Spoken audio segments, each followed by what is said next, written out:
আজকে একটি বিশেষ বিষয় নিয়ে কথা বলবো। বিষয়টি হচ্ছে, যে কোনো ব্যক্তি তার নিজের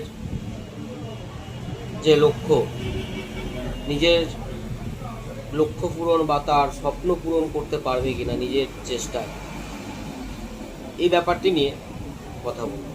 দেখুন, যে কোনো ব্যক্তি তার জীবনের যে একটা স্বপ্ন আছে, ভালো ডাক্তার হবে, ভালো মাস্টার হবে, বা ভালো কোনো রকম কাজ করবে বা ব্যবসা করবে, যে কোনো লক্ষ্যই থাকুক না কেন, সেই লক্ষ্য পূরণ হবে কি না কীভাবে বুঝবেন?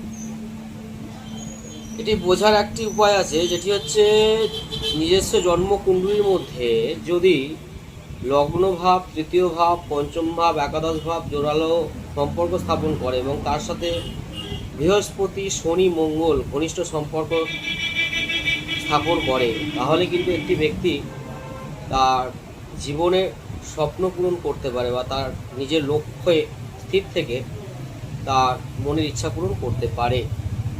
অর্থাৎ লগ্নভাব ব্যক্তি নিজে এবং তার ব্যক্তিত্ব, তৃতীয় ভাব থেকে চেষ্টা বিচার করা হয়, পরাক্রম, সাহস, যে কোনো কাজে লেগে থাকার প্রবণতা তৃতীয় ভাব থেকে আসে, পঞ্চম ভাব থেকে তার সফলতা আসে এবং একাদশ ভাব মনের ইচ্ছা পূরণ।